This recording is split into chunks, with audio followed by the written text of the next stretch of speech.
Our next winner is someone many of you probably haven't heard of, Jay Mandarino. As president and CEO of the CJ Group of Companies, Jay Mandarino oversees the daily operations of 35 companies in a 240,000 square foot facility in Mississauga, Ontario. He launched his founding company, now known as CJ Graphics, in 1980 as a print brokerage firm to help finance his schooling at York University. His passion for the industry led him to purchase his first press in 1986, and the rest, as they say, is history. Today, CJ Graphics is one of the world's most award-winning printing and communication solutions companies, receiving over 6,500 awards to date. This year, CJ Graphics was the first in the world to win 22 Bennies in a single year. Jay intuitively thinks outside the box and strives to empower his team to be innovative and successful. He believes in employing the best of the best and says that if you want to surround yourself with excellence, the results can only be exceptional. Serving on the board of numerous associations and committees, Jay's entrepreneurial spirit and philanthropic work has been recognized through many accolades, including the Queen Elizabeth II Diamond Jubilee Medal, the Ontario Medal for Good Citizenship for the Lieutenant Governor of Ontario, and the Order of International Ambassadors Medal. He has also been named PrintAction's Printing Leader of the Year and Community Leader of the Year.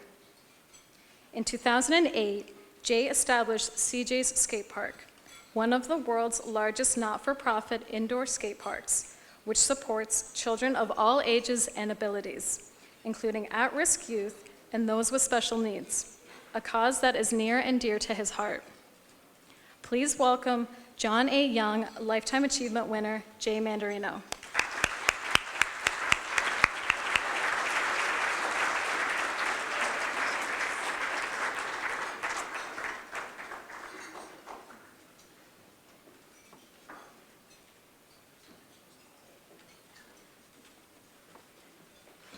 I wasn't going to write a speech, but I knew I had to follow David. David, congratulations. Good evening, ladies and gentlemen, friends, colleagues, partners, suppliers, and of course, my amazing team, CJ. When I first heard about receiving this award, I was so excited, but then I started thinking about it. Does this mean my career is over? Maybe people know something I don't know. Maybe there's an offer coming in next week. Who knows? Maybe my key management team is going to be taking over. Anyway, not to worry, I'm not going anywhere. First of all, it's a huge honor to receive this award, and it's probably the most precious award I've ever received. So thank you very much. Of course, immediately I want to thank PrintAction and Annex Publishing and their team for organizing this whole event, as well as their partner suppliers who support it. I think it's great for our printing industry. There's not too many great events, but this is certainly the best one. As well, I want to thank our previous amazing people who have made commitments to industry. David Friesen, oh my God. I remember when Duncan McGregor introduced me, I had to get a book printed, and I was like, he was a legend. He still is a legend.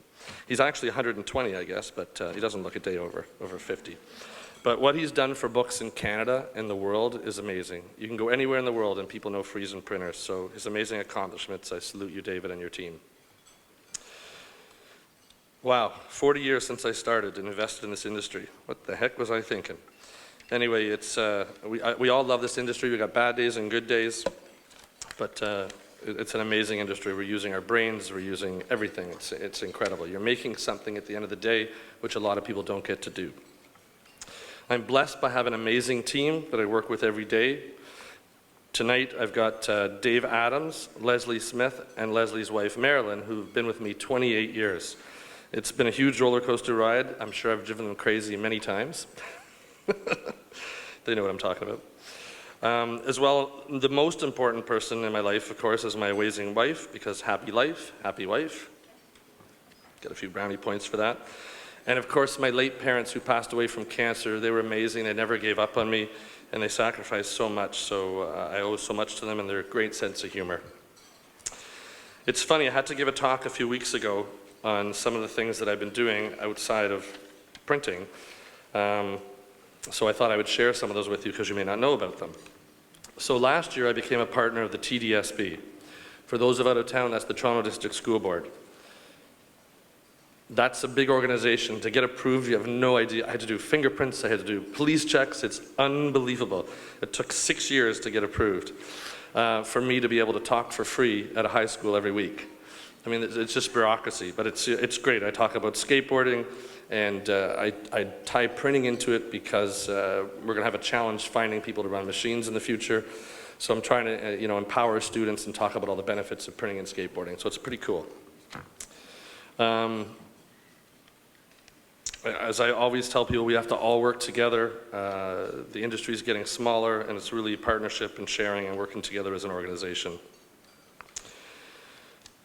As well as the many events I do, like giving back to colleges and schools, I do keynote addresses here, Toronto, the States, all over the world. I've actually, I was surprised, I got booked for 3 talks in Drupa, and they're actually paying me, which that's pretty cool. Yeah, could do this for a living. Working with hundreds of charities doing cool stuff all over the world. Of course, skateboarding is making the Olympics in 2020 in Japan, so I get to go there, which will be pretty cool. I just got back from Johannesburg, South Africa. I might have rethought that trip because I didn't realize how long it was to get there. And it's a very dangerous city. I don't know if you know, Cape Town and other places, but Johannesburg is the highest disparity of the wealthiest and the poorest person in the world. When we arrived, they asked how much security we wanted. And I said, do we need security? Like, maybe that would have been good to know ahead of time. You'd be on one street and it looked like a regular street in the city. But the next street, your guns sticking out of their pants. The next street, we had a camera guy filming this, and they started to approach us to try to take the camera. So I don't think I'll be heading back there anytime soon. But it was amazing to have this school in the middle of nowhere where it's free for the local kids to go to school. Some of them have been raped, some of them have been abused. I mean, it's sort of really sad. But there's 300 students at this school, and at the end of the day, they learned to skateboard. So we were there certifying their instructors and their teachers, and just working with these kids for a couple of days was just amazing. We don't realize how lucky we have it over here in North America. I mean, we're really fortunate to be here. So doing things like that was great. We started an international certification program. We're now in 15 countries, 125 cities, so it's pretty cool. I was sort of famous for jumping over a Ferrari, the first person in the world in 1976. And it's fun because the kids go, I can't find that on YouTube. I go, we didn't have YouTube back then. And they go, how did you survive? I go, I have no idea. But we did the Toronto Star, so luckily we do have a picture of that. Of course, at all these events I talk about and promoting printing and the industry and the career that I spent so much time and all of you. It allows me to do these other things to give back to different communities, which is great. There's so many people over the years that's helped me and mentored me, and that's what's great about our industry. And I can't mention every single one of them, but those of you who know you are, and of course our supplier partners and our paper merchants and our machinery inks, all of you have been amazing, and we appreciate that. I do want to single out a few people.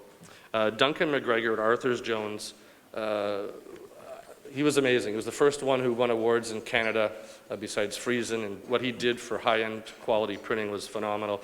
And I remember talking to him, and I still have lunch with him every year. We showed him a tour at our place, and he was impressed, which was great, and he was just a great man, great ambassador. The late Ken and Don Charters, MC Charters, probably one of the best embossing, foil stamping, engraving companies that was ever in the world here in Toronto, which is great. It was great working with them.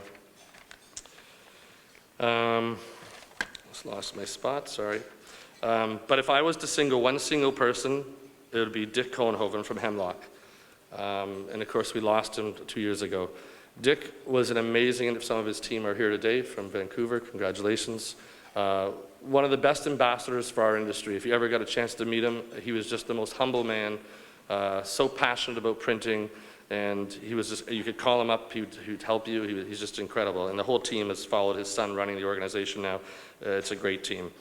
Many other people out there, PDI from Montreal, Butler Print, Somerset, Herzig, all these people were great in sharing best practices. So I hope I can pass on what they've taught me and what I've learned and continue to learn from others. I'm always willing to share best practices and help anyone in our industry. It doesn't matter how small or how large they are. A couple years ago, I started an M&A company, and basically I charge a fee, but it goes to the skate park, so I don't receive any money, but I act as a facilitator. I've done about 30 deals to date. I'm working on a couple out west and a couple in the States and overseas. And it's interesting because I've made many mistakes. I'm sure a lot of us have. So I'm able to use those mistakes and actually give people advice on how to make it work as a win-win, because the reality is there is less printing done. It's not going away. It's actually coming back in other areas. But we're going to have more and more consolidation. So obviously, partnering different companies together is a challenge. But I've been doing a great job at it, and it's fun. I enjoy it. When you start a printing company, no one tells you how to start a printing company. There's no school for learning how to printing, and I was a terrible boss. You can ask anybody. They didn't teach you how to be a boss, and you're doing everything. You're doing the financing. You're trying to borrow money. Like David says, they only give you money if you need it. It's a crazy industry that way. So as an industry, we have huge challenges ahead. I already read that. Okay, good, excellent. Da-da-da, da-da-da. This is why I hate writing speeches.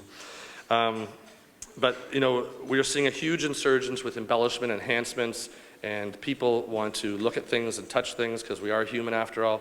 So we are seeing a lot of direct mail and more unique things coming out. So that's the great news, and it's not just here, it's all over the world, which is great. I don't know what words of wisdom I can leave you. I think, David, you took half my speech, okay? Took half my speech. Can't say that. No, just kidding. So I will end with a joke, but I will show you this one thing. I thought this was cool. So if you're watching CP24 tomorrow, I think it's 7:30 we're on.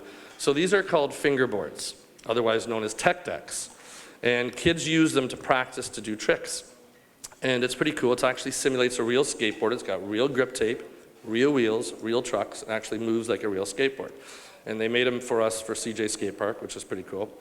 And I've used them to actually teach blind and vision impaired people how to skateboard, because we get them to use their fingers in the room, and then we take them down on board. So we work with CNIB Foundation, and it's going viral, and we're doing it all over the world, which is pretty cool. So printing allows me to do this. So printing is an amazing industry.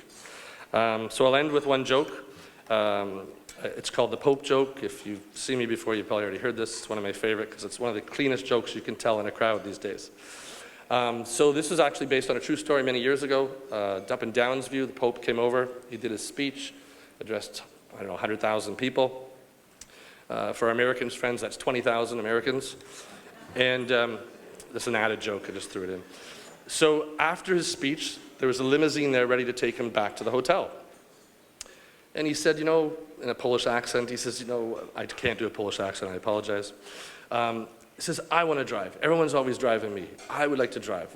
Limo driver is not going to argue with the Pope, so limo driver got in the back, Pope got in the front, started driving. Of course, the Pope didn't have a lot of experience driving, so he went through actually a red light and hit a side of a car. So of course, a police officer comes, sees who this is, goes back to his radio, phones down to police headquarters, says, what's the protocol for pulling over someone important? They said, what is it, the mayor? He says, no, bigger than that. He says, the prime minister? No, bigger than that. He says, the president of the United States? He says, no, I don't know who he is, but he's got the Pope driving for him. Anyway, thank you very much. Enjoy the rest of the evening.